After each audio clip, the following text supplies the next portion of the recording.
Hello guys! So, nandito na naman tayo guys at magchichika na naman ulit tayo.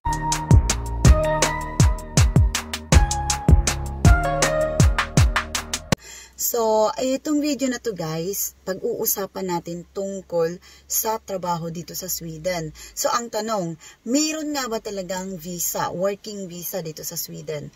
Ang sagot niyan guys is meron. Kaso nga lang, medyo mahirap talagang maghanap ng trabaho guys papunta dito sa Sweden.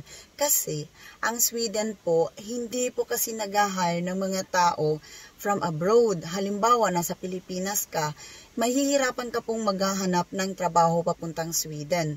So, ang advice ko sa inyo guys, na wag kayong magtitiwala dyan sa mga online na mga job hiring.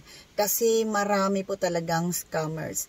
Alam nyo guys, marami na nag-chat sa akin na hire daw sila guys, direct sila, kaya ganito ang trabaho nila, electrician o mga ganyan kung ano-ano na lang ino-offer sa kanila guys. Pero binigay nila sa akin, saludo talaga ako sa mga yun kasi nga hindi sila nagtiwala kaagad. Naghanap sila ng mga taga Sweden, nakita nila yung nakita nila yung YouTube ko. Tapos kinontak nila ako, nagtanong sila. So tinulungan ko sila guys. At saka kumbaga 3 tao to guys, iba-ibang sitwasyon. So tinulungan ko guys, hinanap ko yung company na sinasabi niya, wala talagang company na ganyan, at saka yung telephone number na binigay sa kanya, hindi ko matawagan.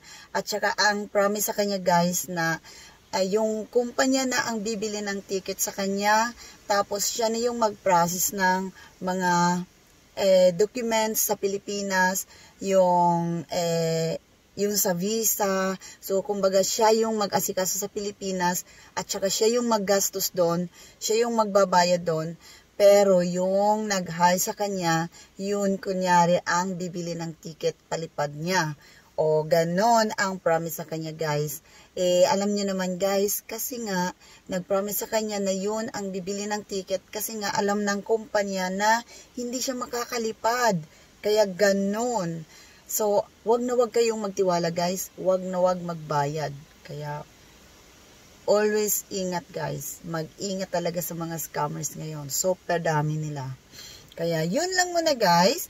And, next video ko guys, abangan nyo. Bye!